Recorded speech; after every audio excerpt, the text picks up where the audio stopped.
Their primary purpose was getting as many souls to heaven as they could.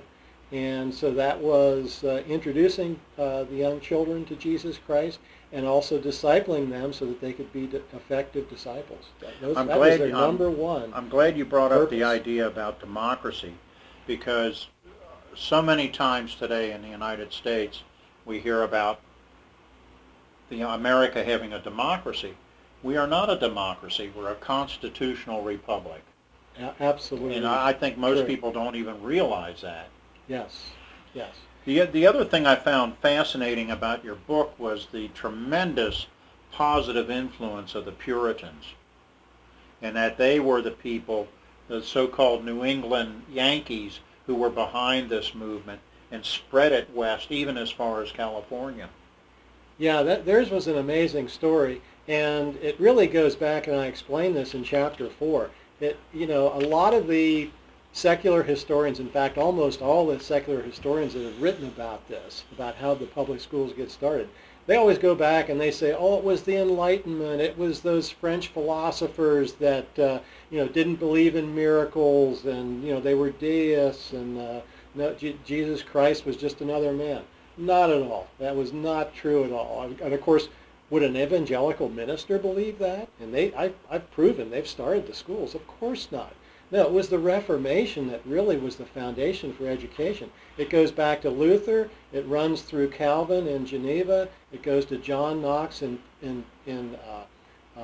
Scotland, and and even there's an area in England called East Anglia. It's east of London, and that was the area where most of the Puritans came from.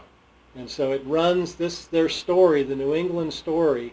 We think about the Puritans and so forth. Runs all the way back to Luther, and sort of a Calvinist Reformation basis or foundation.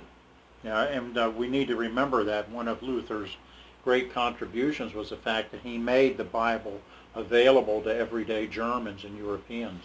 And that's, the interesting thing here. It's not just that Christianity was responsible for public education or for the ability for every child to have an education, but it was also literacy.